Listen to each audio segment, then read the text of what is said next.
तो हम विरोधियों को इज्जत देते हैं, सम्मान देते हैं। तुम विरोध करो, ठीक है। Hello everyone, good morning, welcome to JK studies classes. I hope सभी लोग अच्छे होंगे। आप सभी को राधे राधे। देखिए, बात यह है कि कुछ लोग हमसे जलते हैं तो हम लोगों को कहते हैं कि शौक़ से जलो, क्योंकि तुम्हारे विरोध करने से मेरी शख्सियत संभलती है। तो हम विरोधियों को इज्जत देते हैं, सम्मान देते हैं। तुम विरोध करो, ठीक है।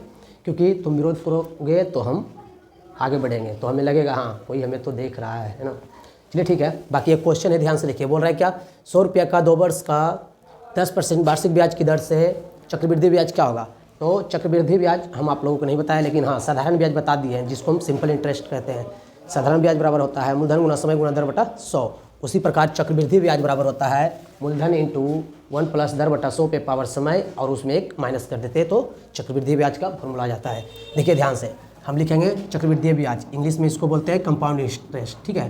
क्या बोलते हैं, कंपाउंड इंटरेस्ट। पहले सॉल्यूशन लिख दिए, उसके बाद हम शॉर्ट में लिख देते हैं कंपाउंड इंटरेस्ट, ठीक है। C is for compound, I for interest, CI है ना। अगर CI नहीं समझ में आता है तो कंपाउंड इंटरेस्ट, ठीक है। देखिए CI बराबर होता है क्या, मूलधन इंटू मूलधन इंटू 1 प्लस दर बटा 100 पे पावर समय, और इसमें एक माइनस कर देंगे, है ना। अब बोलिएगा सर दो को ब्रैकेट काहे लगाएं, एगो यहाँ एक यहाँ, क्योंकि एक को तो बाहर नहीं छोड़ सकते। जब इस सबको ब्रैकेट में रखें तो इसको भी ब्रैकेट में रखेंगे। ये मेरा फॉर्मूला है CI का, कंपाउंड इंटरेस्ट का, ठीक है। अब देखिए मूलधन कितना दिया हुआ है, 100 रुपया। यहाँ पे दर कितना दिया हुआ है, 10% वार्षिक ब्याज, है ना। समय कितना दिया हुआ है, 2 वर्ष। तो सभी को हम बैठाएंगे और लिखेंगे, ठीक है। तो बताइए मूलधन कितना दिया हुआ है, दिखाइए। मूलधन दिया हुआ है 200, कितना दिया हुआ है, नहीं सॉरी 100 रुपया दिया हुआ है। मूलधन 100 रुपया दिया हुआ है तो 100 रुपया लिख दिए, ठीक है। और दर कितना दिया हुआ है, दर पे ध्यान दीजिएगा, 1 प्लस दर दिया हुआ है 10%, लिखेंगे 10%, ठीक है, बटा 100। और पावर समय समय क्या दिया हुआ है, 2 वर्ष। समय 2 वर्ष तो पावर समय 2 पर, समय 2 वर्ष है तो 2 पावर दे दिए -1। यहाँ तक सभी को समझ में आया होगा, है ना। अब यहाँ से कुछ नहीं करना है, कैलकुलेशन करना है, क्वेश्चन सॉल्व हो जाएगा। देखिए ध्यान से, कैलकुलेशन कुछ नहीं है, बहुत ईजी है। देखिए ध्यान से, 100, उसके बाद ब्रैकेट। देखिए ब्रैकेट के अंदर का जितना है, ये तो देखिए भिन्न का जोड़ जैसा लग रहा है ना, यहाँ कुछ नहीं तो 1 है ना, 1। तो देखिए दोनों का एलसीएम लिए तो 100, कितना आया 100। एक के टेबल में 100 कितना बार में, 100 बार में। 100 को गुना किए 1 से, कितना आएगा 100, प्लस 100 के टेबल में 100 एक बार में, 1 को गुना किए 10 से, कितना होगा 10, है ना, पे पावर समय -1। उसके बाद ब्रैकेट बंद, कोई दिक्कत नहीं। चलिए देखिए ध्यान से देखिएगा, आप लोग ध्यान से देखिएगा, समझ में आएगा। बहुत अच्छा क्वेश्चन है, ठीक है। चक्रवृद्धि ब्याज कंपाउंड इंटरेस्ट, देखिए 100 है, 100 लिख दिए। अब देखिए 100 और 10, 110 लिख सकते हैं क्या, हाँ लिख सकते हैं, 110 बटा 100, 110 लिख दिए बटा 100, ठीक है। पावर समय -1। अब यहाँ पे देखिएगा ध्यान से, 1 0 1 0 काट सकते हैं क्या, काट सकते हैं। देखिए कोई दिक्कत, 100 ब्रैकेट। अब देखिए 11 बटा 10 है, तो 11 बटा 10 का स्क्वायर है, तो हम लिख सकते हैं 2 बार 11 बटा 10 गुना 11 बटा 10, या फिर डायरेक्ट भी कर सकते थे, लेकिन कर दिए, चलो कोई बात नहीं है। अब -1, ठीक है, ब्रैकेट बंद। अब यहाँ पे देखिए 100,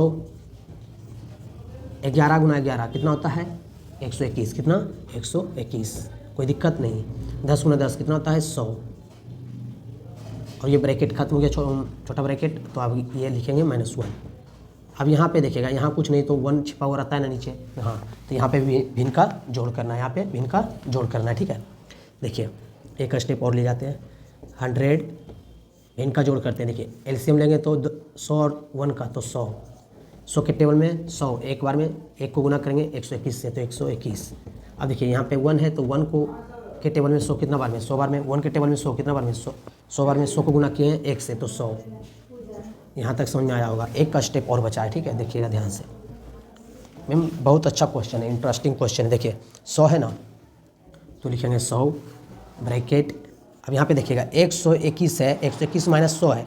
121 में 100 को माइनस करेंगे कितना बचेगा, 21, कितना बचेगा 21, और ब्रैकेट खत्म करते हैं, ठीक है। अच्छा ब्रैकेट अब की बार रहने देते हैं, 121 बटा 100 ब्रैकेट बंद। अब ये बताइए हम लोग आप लोग कि 100 और ब्रैकेट के बीच में कुछ नहीं होता है तो मल्टीपल छुपा रहता है ना, तो 100 मल्टीपल 121 बटा 100। 121 बटा 100 किससे होगा, क्योंकि 121 में 100 को घटाएं तो सॉरी 121 में ध्यान से देखिएगा, 121 में 100 को घटाएं तो 21 ही ना बचेगा, यहाँ पे 21, यहाँ पर भी 21 ना, 21, कोई दिक्कत नहीं होना चाहिए। अब देखिए यहाँ पे 0 है, यहाँ पे 0, 1 0 1 0 1 0 1 0 कट गया ना, क्या बचा है 21, तो 21 रुपया हो जाएगा तुम्हारा कंपाउंड इंटरेस्ट। एक्स्ट्रा 21 रुपया आपको देना पड़ेगा, ठीक है, वो भी 2 वर्ष के लिए 21 रुपया, है ना, ये हो गया कंपाउंड इंटरेस्ट। इतना करने के बाद मेरा क्वेश्चन का आंसर सही हो जाएगा। आई होप सभी लोग को समझ में आया होगा, और समझ में आया तो वीडियो को शेयर कीजिए। बहुत बहुत धन्यवाद।